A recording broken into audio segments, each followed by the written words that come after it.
begin? This is Livespeak.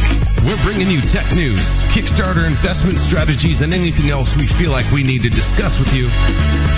Stick around, it's going to be a great show. On Livespeak Radio.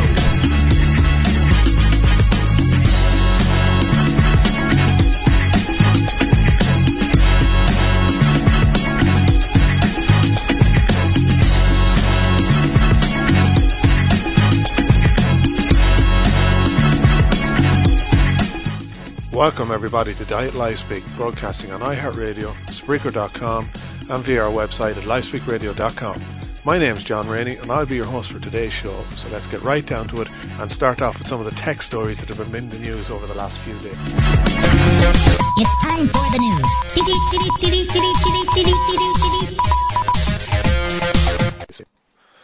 Welcome everybody. We're going to start off today's show with, we're going to do a little bit of a throwback to some of the stories that we did earlier on previous shows. One of them in particular is the YouTube comments and the Google Plus integration. It's reared its ugly head again this week, and just to do kind of a little recap on what actually happened, YouTube integrated its comments with Google Plus, basically forcing people to have a Google Plus account in order to make comments on YouTube. Now this has created absolute uproar on the internet, on YouTube, and one of the things that has actually come to light over the last few days is that there's actually a petition on change.org, and that now has 200,000 signatures. You know, that's quite a lot of recognition to get for a little bit of a change. Now, apparently it's caused a bit of a problem with YouTube as well, and some of the comments that have been left on the actual change.org petition, and I'll put the link to it in the show notes afterwards. It did say that some people that had used their YouTube accounts to comment and to spread the word about the petition actually had their YouTube accounts deleted or suspended. And it also said that the Google Products Forum has had more than 430,000 complaints about the change. Now, I noticed this evening when I went on to have a look, one of the things that I had noticed is that the option to reply to a comment had been removed, but they seem to have put that back in place again, so that's working again. But one thing I did notice this evening is that there are people that are commenting and not using their real names, so there must be some way to get around it that I haven't actually figured out yet. But even so, for the majority of people, you need to have a Google Plus account, and it's linked to your YouTube account. And another annoying feature is that if you haven't changed your name when you're logging into YouTube, it keeps prompting you to do it every time you do it. But we discussed this the last day, and if you do want to make a complaint, by all means, we have I'm going to put a link to the Google office locations around the globe. You can write to them if you want to. I'm not telling you what to do, it's just the information is there. Make do with it what you will. But one of the things we actually did talk about the last day was, and we didn't get a chance to play the video. So there was Conan-Obrien did a little piece on his show, kind of a joke or just a little sketch, just kind of highlighting what actually happens on Google Plus. And I'm going to play that little clip for you now. It's about 2 minutes long, but it'll give you an idea. It's quite funny. So here it is. A lot of negative things here on the show, but this is some good news. In an effort to eliminate nasty or pointless comments, YouTube has now made it necessary to log in using your real name if you want to comment on a video. Yeah, and I think that's great, because I've always been stunned by some of the anonymous comments that people make. It's usually awful things no one would ever have the guts to say in person. And by the way, just for the record, yes, my screen name on YouTube, I'll let this out, is Conebone69. LOL. LOL, LOL. Excuse me? This show rocks with 12 X's. ROTFLMAO. Smiley face and then another smiley face with sunglasses. Yeah, okay, thank you, sir. I guess you like the joke, but please don't interrupt, okay? Meh. That joke was lame. And that last commenter? Gay. I am responding in all caps with no punctuation. Screw you, you homophobe. Okay, look, thank you for all your thoughts. I appreciate it. The real joke here is Obamacare. And anybody who disagrees with me is just a mindless sheep who's been brainwashed by the liberal media. Shut up, you Fox News-loving fascists. Why don't you go back to Nazi Germany? This sentence is still in all caps with no punctuation. First.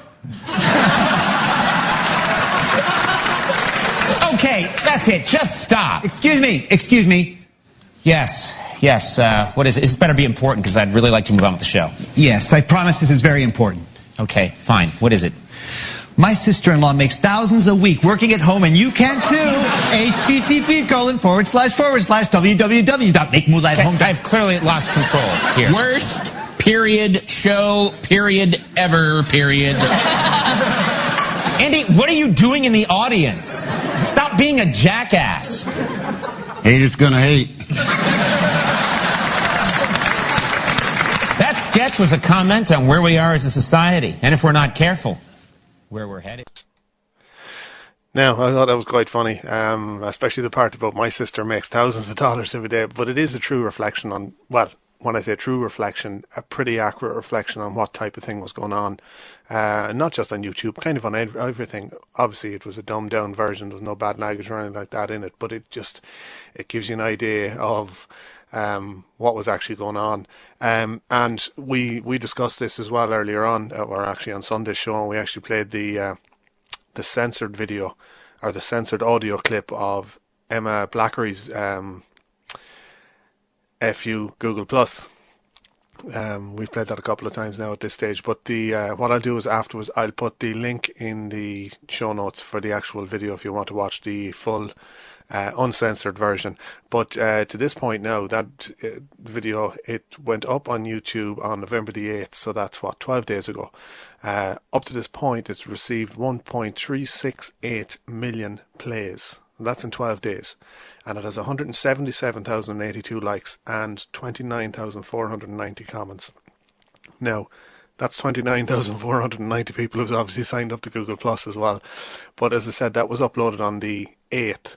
But one of the things that actually came to light today, and was a story that I actually saw on some of the online newspapers, was that these YouTube changes are for the better for the likes of brands and companies.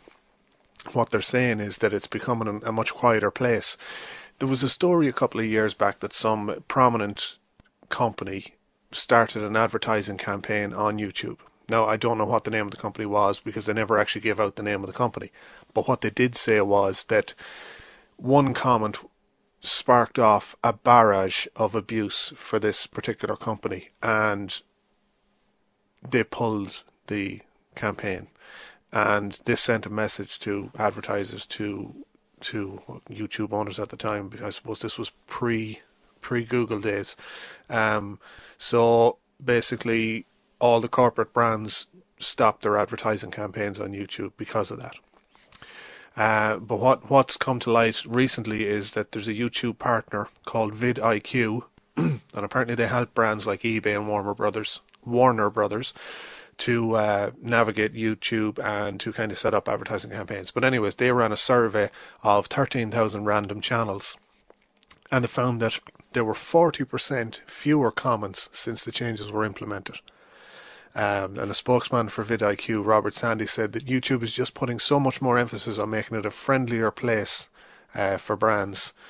And as well as that, there was an announcement, I think last week, that YouTube or Google, whichever you want to look at it, they did an upfront deal to the tune of 100 million with Publicis and with Razorfish. Publicis is an online shop. I'm not 100% sure what Razorfish is.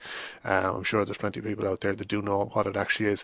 But, you know, if they're going to turn around and garner 100 million from two companies in the last week, you can see their motivation for doing what they did, as well as the fact that, you know, if that survey is to be believed, that there are 40% fewer comments. So it means that, obviously, well, I don't know if it equates to 40% of the comments were complete rubbish, but anyways, there's 40% less comments since the changes were implemented. Now, I'm sure there's probably going to be a bit of fine-tuning things before they actually get it all kind of sorted out. Now, I know there was a lot of trouble about people not being able to see some of the comments, especially from YouTube creators who kind of need their comments to get by, where you have a lot of online tutorials and things like that. The likes of Alan with the digital craft videos, that if somebody asks a question, chances are now, because it has to be deemed important enough by YouTube in order to be seen. So chances are, if somebody asked a question about any of the tutorials, it may not get seen. So that's the risk you run. Plus, as well as that, everything you do gets posted on Google+. Now, I'm sure there's plenty of people out there that advocate for Google+, just as much as probably there is for Facebook. Probably more for Facebook, obviously, but I suppose it is a personal choice. But moving along, Google really is kind of dominating the news this week so far, and it came to light today that Google and Yahoo are to ramp up their encryption on their data center communications. This came out a couple of weeks back with Google on light of the leaks that came out earlier this month that the NSA directly taps Google and Yahoo servers to collect data. Now, this was something that really annoyed Yahoo. Now, obviously, Google were annoyed as well about it, but it said that it's followed Google's lead by announcing that it'll be rolling out 2048 or 2048-bit key encryption covering all of its data center communications between their servers. So they're going to basically ramp up their encryption on their servers. Google's chief legal executive officer, David Drummond, said, quote, "We are outraged at the length of which the government seems to have gone to intercept data from our private fibre networks, and it underscores the need for urgent reform. The reports were a slap in the face to the two companies because the NSA reported front-end relationships with the tech giants. So while they were having a friendly face, they were actually behind their back looking at their data. The PRISM scandal that came out in June of this year revealed that the NSA worked directly with Google, Yahoo and Microsoft, as well as others, to collect user data through what these companies claim are legal means, in other words, subpoenas and things like that. But both Yahoo and Google maintain that they have not otherwise given the NSA direct access to any of their servers.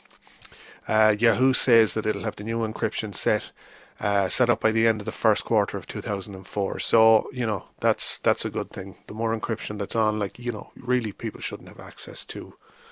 I don't care who they are, governments or otherwise, they shouldn't have access to things like that. Now, obviously, there are certain circumstances I can understand if somebody's under suspicion for having done something illegal. Certainly, the laws are in place to allow them to do that.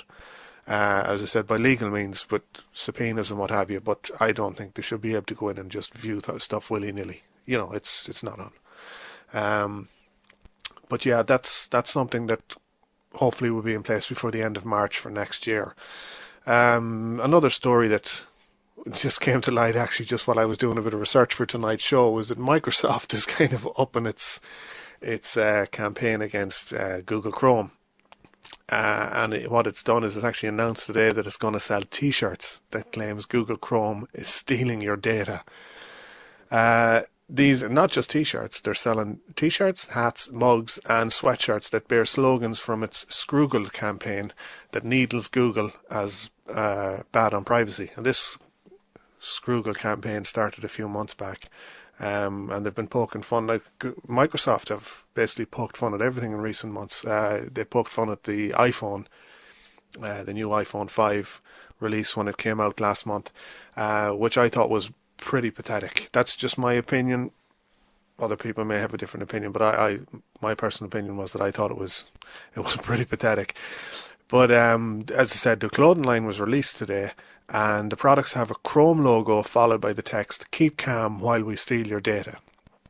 Now, Scroogled is a Microsoft campaign to paint Google in a negative light when it comes to things like Gmail's automatic scanning of incoming emails to target advertisements. Now, that was something that came to light a few months back, and while they said that it was, they never actually read anybody's emails, that it was an automatic process, that they didn't go in and individually read the emails. But what they actually did was, it was an algorithm that was set up to do it, or a program that was set up to do it.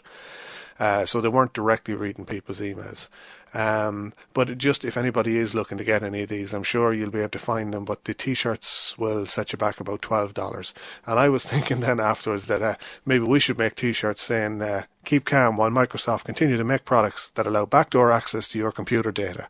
You know, Microsoft can point the finger at anybody because they've been guilty of lackluster security for years. Everybody knows that Windows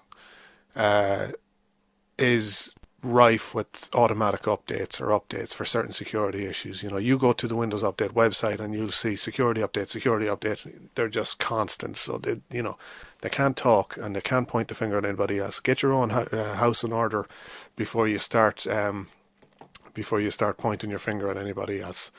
But I'm going to take a quick commercial break here, and we'll be back right after we pay the bill. Hey everybody, this is John from Livespeak Radio. Radio advertising has always been one of the best mediums for businesses to reach their target audience. And with the success of internet radio, it's reached a whole new level. Internet radio is the most cost-effective way to reach a wider audience. And at Livespeak Radio, we have a global audience. That means that we can offer the ideal platform for your business to advertise. To advertise on Livespeak Radio, get in touch with us today through our website at livespeakradio.com or send us an email to marketing@livespeakradio.com. Maybe it's a thunder cloud passing by. It's heavy like an undertow in my mind. It's a flood down below, young blood running high. Welcome back to Livespeak Radio, everybody. You can listen live every Sunday on iHeartRadio. Well, actually not live on iHeartRadio, but you can listen live on Spreaker.com, and you can also listen live via our website at livespeakradio.com. Moving on, as I said, Google is pretty much dominating the news this week, and another story that came up in the last few days was that Google had to pay $17 million settlement over a no-harm, what they call a no-harm browser privacy violation. Basically, in 37 states, they were sued for circumventing the privacy settings in Apple's Safari browser back in 2011. The Safari is set up basically that it automatically blocks tracking cookies by default, but for some reason Google was able to circumvent these settings, and they basically overrode them. And it was actually Stanford researchers that discovered the problem, and this led to the nationwide investigation. But a federal judge during the lawsuit dismissed a class action lawsuit from users, finding that the plaintiffs could not prove that any actual harm had occurred. Judge Sue Robinson said that, quote, while plaintiffs have offered some evidence that the online personal information at issue had some modicum of identifiable value to an individual plaintiff, plaintiffs have not sufficiently alleged that the ability to monetize their personal information has been diminished or lost by virtue of Google's previous collection of it. So basically they can't prove that Google actually made any money from it. So the class action lawsuit was dismissed. But there's $17 million, which is basically pennies to Google, as I'm sure most people know, considering their profits every year. But that $17 million is to be divided up between 37 states. I'm not sure how they're going to divide it up, but it's to be divided up anyways. But one thing that came out today, actually, this is completely unrelated. But there's a story that came out this afternoon, and it's pretty exciting, and it actually had me sidetracked for about 40 minutes. And it's that Google takes you through Middle Earth, providing both an eagle and a hobbit's eye view. So what this is Google have come up with this little interactive map that's done in HTML5 and CSS3. What they've done is they've just basically proved what can be done in the modern browsers. But there's a little launch information that was given about it, and I'll just read it out to you. It said, Google has launched an ambitious Chrome experiment today in partnership with The Hobbit, The Desolation of Smaug, and that's the new film that's due to be, I think, released in December. It's an interactive, updated version of those great hand-drawn maps that Tolkien included in his printed edition of the works upon which these movies are based. That provides a guided tour of Middle-earth and the people, elves, trolls, wizards and other beasts that populate it. Accompanied by soothing elvish music, the narrated feature allows you to zoom into a 3D map of Middle-earth from a perspective somewhere just above the cloud line to a current total of 3 locations, but there's more to follow, apparently. But once zoomed in, you can learn more about the place, why it's important, and who lives there. There's also a 3D explorable render of each location, which is all done in CSS3 and WebGL, and it's designed to work on Chrome and Android too.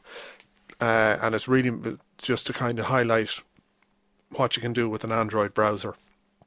But it really is fascinating, and I'll stick the link in the chat afterwards. And it's actually, if you want to go to our Facebook page now, it's actually one of the stories on it, and it's also on the website at livespeakradio.com. But admittedly, this is a tech demo and a promotional piece of marketing for the Hobbit sequel that's coming out in December. But it's a pretty cool use of modern web technologies and proof of just how powerful browsers can be, especially on mobile. And I've been saying that for a long time, that, you know, back again to Microsoft to be digging at them again. But Chrome, Firefox and Safari are the 3 better browsers. I really don't think I'm not sure whether I didn't test it out in Internet Explorer, but I'm sure probably won't be able to play it because I know it has major issues with HTML5. But anyways, what it is, it's an interactive map that you can go down, and there, as I said already, there's 3 locations in it, and you can go down and you can view them from the air. You can click on the location and it brings you up a more detailed information, and then there's a bit of a narrative on it where it tells you about the location, who lives there and whatever, and then you can zoom down to ground level and you can walk around the 3 different levels. It is quite spectacular now, I have to say, and even the music to it. But there's a demonstration video on our website as well at livespeakradio.com, so you can go in and watch the video, and it really does give you kind of a cinematic feeling about it when the music is added to it and everything. But it's quite distracting. It should probably kill maybe 15 or 20 minutes for you at work, if you're bored. But another story that jumped into the news today was that iPhones are now involved in 14% of all New York City crime.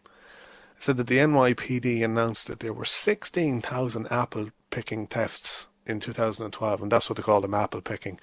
And this equates to 14% of all New York City crime. Well, that's a pretty amazing figure when you look at it.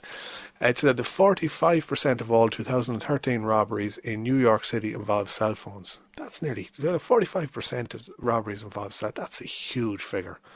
And more than half of those involved iPhones. The New York Police Department said it believes that these are not random thefts, but the work of organised criminal networks that know iPhones in particular and have an excellent resale value. Now the police and local politicians want all pawnbrokers to keep electronic records of every iPhone they buy. This is causing a bit of uproar. It said 700 pawnbrokers have already signed up to support the initiative, but some, though, are resistant. The National Pawnbrokers Association claims that such a law would suggest that all its customers are thieves. I think we know that pawnbrokers are generally a target for selling stolen goods, even though they've gotten a lot better at it in recent years, in spotting things that are stolen. But it's not always, I suppose, it's not always easy with a phone. It's very hard to prove that it's not yours. And people do come on hard times and they go in and they pawn their phones. It's very, very hard to police. But it said worse is that the initiative is an invasion of customer privacy. Newly elected Mayor Bill Blasio and New York Attorney General Eric Schneiderman want Apple and other manufacturers to take things a step further by forcing them to include kill switches on every phone. Now that would be a smart way to go, that if something or somebody stole your phone, you basically could dial or put in a code or whatever, or get Apple to do it, and it would basically make your phone useless. Now I know some phones you can install GPS tracking on them, that you can figure out exactly where your phone is. That's something that's an option as well, and that technology is already there. I've seen it in use because my friend was beside me one of the days, and he was able to tell me exactly where his girlfriend was just by doing that. But it said customers have been reluctant to do this because it carries privacy risks and leaves the technology vulnerable to outside interference. But if somebody already has your phone, it's already been interfered with. I can see what they mean, but surely, you know, you can put firewalls in place for things like that to stop that kind of interference. But what it said is police in San Francisco, where almost 50% of thefts involve cell phones, are using undercover officers opposed to street salespeople in an attempt to catch the more organised villains. So it's a roaring trade.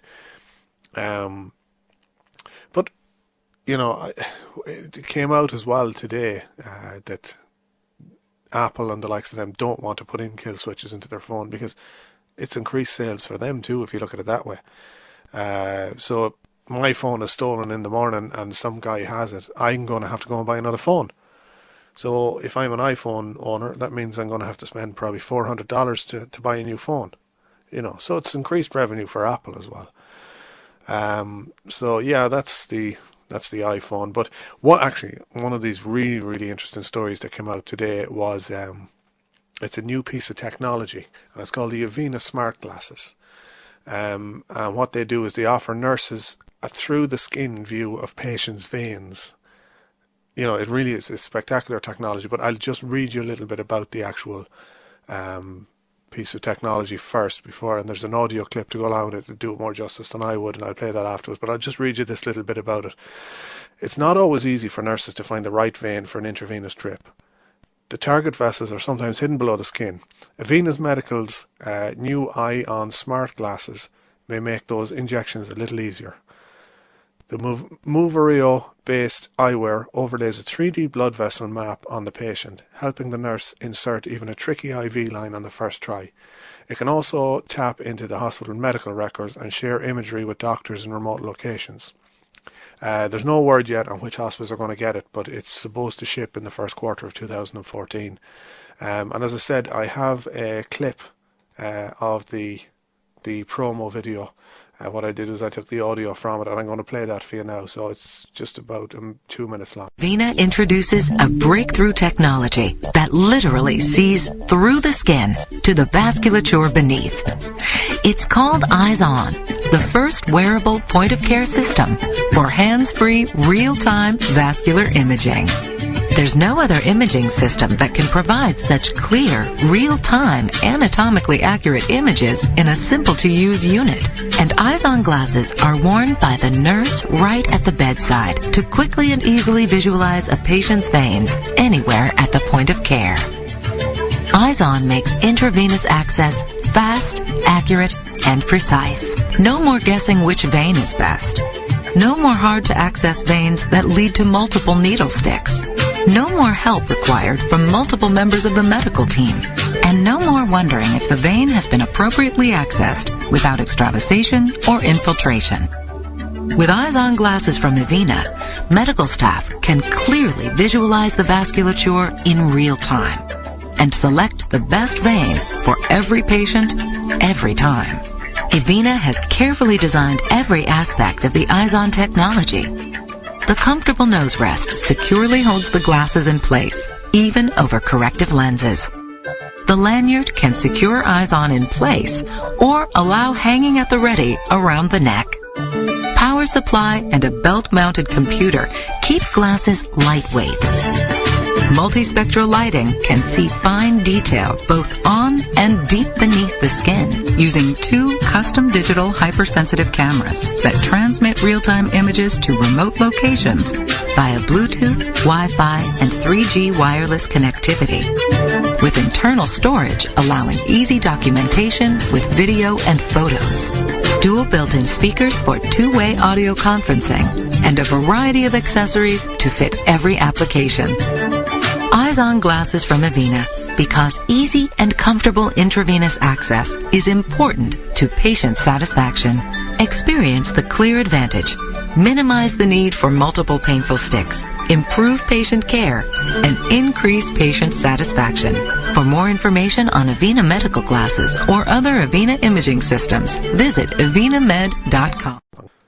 That really is an amazing piece of technology when you think about it. what I'll do is I'll put the links in the show notes, and you can go and see the YouTube video for yourself. The YouTube video really is fantastic. It shows you exactly what the glasses can see, and it's like looking at an X-ray of your skin. And part of the video, it actually shows whoever's wearing the glasses putting the thumb on the actual blood vessel and the blood flow stopping. And then they take the thumb off and put it on, and it shows it starting up again. But it really is just worth watching. It's an amazing piece of technology. And, I know from experience, I remember seeing my grandmother suffering very much when she was having, she had to have blood taken a couple of times a month. And because she had such small veins, they had difficulty finding the veins. So she used to go through serious trouble every time. And, it really would be of such relief to people like that, where they can just basically go in, the needle is in, that's it. But as I said, I'll put the links to both the YouTube video and to the website in the chat, and you can have a look at them. But I'm going to take a short commercial break, and I'll be back after this. Stop. Everyone listen to me. You're spending hundreds of dollars and wasting time taking your computer to the Geek Squad. If you want your computer to run better, here is the secret. Do it yourself. I know that sounds like a lot of work, but I promise you it's not. With proper guidance, you can get your computer running like brand new again. See for yourself. Sign up for Computer Repair for Beginners and Experts alike today. It's only $9. That's it. Even if you don't think your computer needs a tune-up, this course is designed to help prevent future problems from happening. If someone told you that you could prevent your car from breaking down, would you take advantage of it? Of course you would. So why neglect your computer, especially for only $9? And every review has been a perfect 5-star rating that speaks for itself. With a no questions asked 30-day money-back guarantee, what do you have to lose? Head over to www.geekcreations.com and click online courses to get started today. Save yourself a headache. Fix it in one day so you can get back to using your computer again. Go now. www.geekcreations.com. That's GEEKREATIONS.com. And click online courses. Time is wasting. Go now.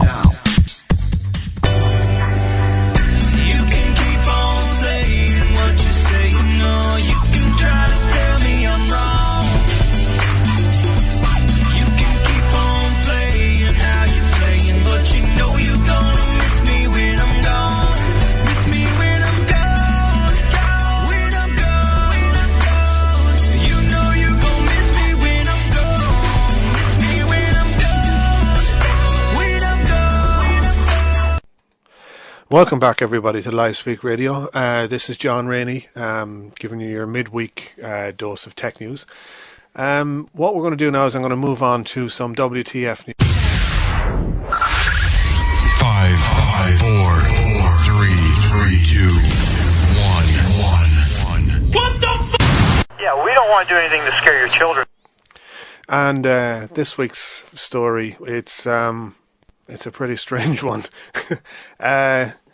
What it is it's a Belgian woman who basically her husband died, and she decided she wasn't going to alert the authorities that he had died, so she kept him in the bed for a year.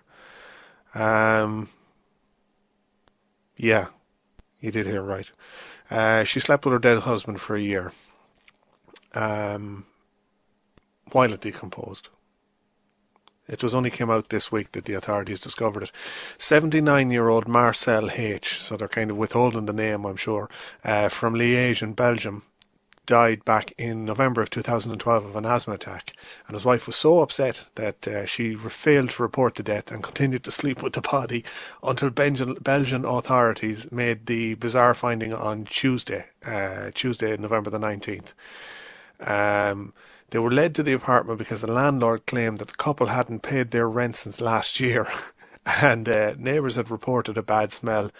It said that the body had actually mummified in that time. So pretty strange. But it said that last year a Michigan woman was found living with her boyfriend's mummified body months after his death. She had been cashing in his social welfare checks or his social security checks after he died, but she insisted she kept the body simply because she didn't want to be alone. Obviously, she was later charged with forgery.